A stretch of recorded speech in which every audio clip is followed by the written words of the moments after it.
Hello and good evening everyone, welcome to cash web. चलिए market को एक बार देखते हैं और कल के लिए प्लानिंग करते हैं। कल हम क्या कर सकते हैं निफ्टी एंड बैंक निफ्टी में। हम निफ्टी से स्टार्ट करते हैं।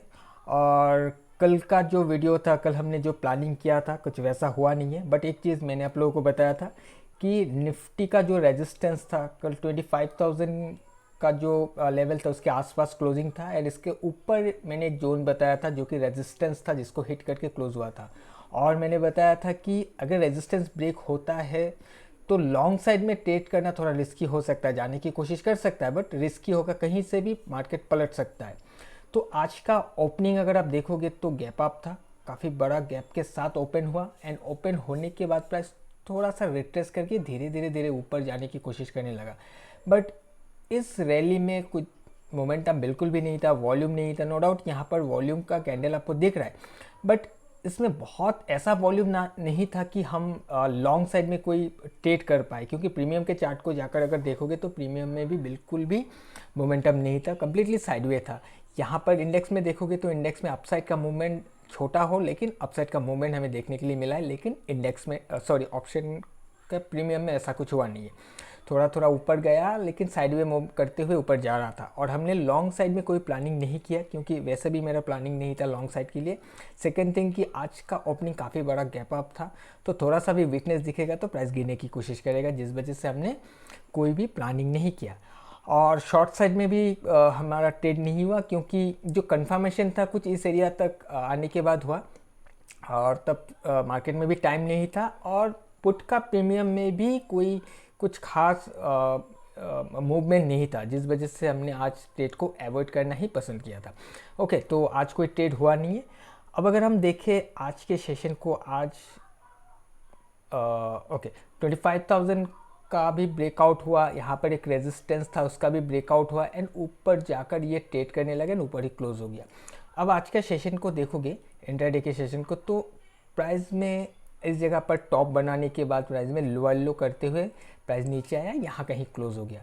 अब यहाँ पर देखिएगा हर एक हाई के ऊपर कहीं ना कहीं लोगों ने यहाँ से शॉर्ट किया, यहाँ से शॉर्ट किया, तो यहाँ पर कहीं ना कहीं लोगों का स्टॉप लॉस रहेगा, राइट। यानी कि लिक्विडिटी अप डायरेक्शन में भरपूर है। अब अगर सबसे पहले हम लॉन्ग साइड के लिए प्लान करें तो यहाँ पर जो लास्ट स्विंग है, इस स्विंग का सबसे पहले ब्रेकआउट होना चाहिए, चाहे गैप अप के साथ हो या फिर ब्रेक ओपन होके ब्रेक करके ऊपर सस्टेन करे, कैसे भी हो सबसे पहले इसका ब्रेकआउट होना चाहिए, प्राइस सस्टेन होना चाहिए।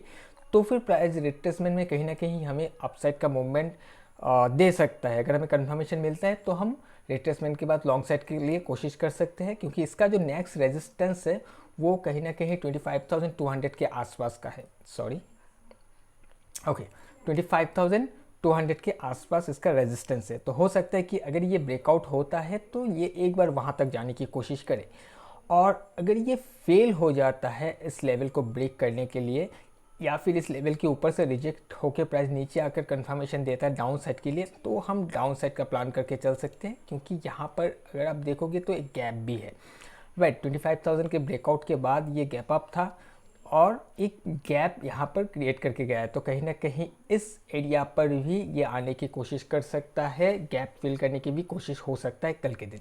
ओके, तो दोनों ही साइड का हम कोशिश करेंगे, बट जो मेरा मेजर व्यू है वो डाउन साइड के लिए है, क्योंकि ये गैप अभी तक पेंडिंग है। और दूसरा ये कि एक बहुत बड़ा मूवमेंट हुआ था लास्ट सेशन में, आज साइडवे हुआ है, तो कहीं ना कहीं थोड़ा सा प्राइस को रिट्रेस करना चाहिए, उसके बाद प्राइस को कंटिन्यू करना चाहिए। अब देखते हैं क्या होता है मार्केट में, क्योंकि हम जस्ट प्लान कर रहे हैं, ऐसा नहीं कि हम जैसा सोच रहे वैसा ही होगा, तो दोनों ही साइड में हमें सोचना पड़ेगा। तो लॉन्ग साइड कब जाना है मैंने आपको वो भी बता दिया, कब कंफर्मेशन आएगा या फिर कब हमें ये समझ में आएगा कि प्राइस में स्ट्रेंथ आ रहा है, इसका ब्रेकआउट होना चाहिए, तब जाकर कहीं ना कहीं जो शॉर्ट्स बना हुआ है वो शॉर्ट्स फेल होता हुआ स्टार्ट हो सकता है, उस दौरान प्राइस अपसाइड में मूव कर सकता है। अब चलिए बैंक निफ्टी को देखते हैं। Sorry, okay. So bank Nifty का भी मूवमेंट साइडवे था, प्राइस ओपन होने के बाद यहाँ पर हाई बनाया, फिर प्राइस में धीरे धीरे करके हमें लोअर लो का फॉर्मेशन ही देखने के लिए मिला है। सो इसका भी सेम कंडीशन वही रहेगा कि अगर हमें लॉन्ग करना है तो लास्ट जो भी स्विंग जहाँ से प्राइस ने एक स्ट्रक्चर को ब्रेक करके नीचे गिरा था, इसका अगर ब्रेकआउट होता है, इसके ऊपर प्राइस सस्टेन होता है, तब जाकर हम लॉन्ग के लिए प्लान कर सकते हैं। हो सकता है इसी हाई के आसपास से ये ट्रेड दे दे, या फिर प्राइस रिटेस्ट करके थोड़ा नीचे आकर एक हाई लो फॉर्मेशन के साथ प्राइस अपसाइड में जाने की कोशिश करे। और अगर ये ब्रेक नहीं कर पाता है, इस वाले हाई के नीचे ही कोई कंफर्मेशन आता है डाउन साइड के लिए, या फिर इसको फेल करता है, ब्रेकआउट ब्रेक होके ब्रेक इनसाइड हो जाता है, तो हम डाउन साइड के लिए प्लान कर सकते हैं।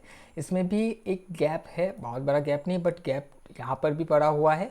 और बैंक निफ्टी में भी एक बहुत बड़ा मोमेंटम हुआ था, आज साइडवे है, तो कहीं ना कहीं हो सकता है एक बार प्राइस सबसे पहले रिट्रेस करे, 56,000 तक आए, उसके बाद प्राइस फिर कंटिन्यू करने की कोशिश करे। अब ये 56,000 से बाउंस कर जाएगा ऐसा कोई ज़रूरी नहीं है, हो सकता है इसके नीचे भी आ जाए, 2-3 दिन इसके नीचे ट्रेड करे, फिर कहीं से सपोर्ट लेकर फिर जाने की कोशिश करे, ऐसा भी हो सकता है। बट कल का प्लानिंग ये रहेगा कि इसके नीचे हम कोशिश करेंगे कि डाउन साइड के लिए ये ब्रेक होगा, सस्टेन होगा, तो फिर लॉन्ग साइड के लिए जा सकते हैं।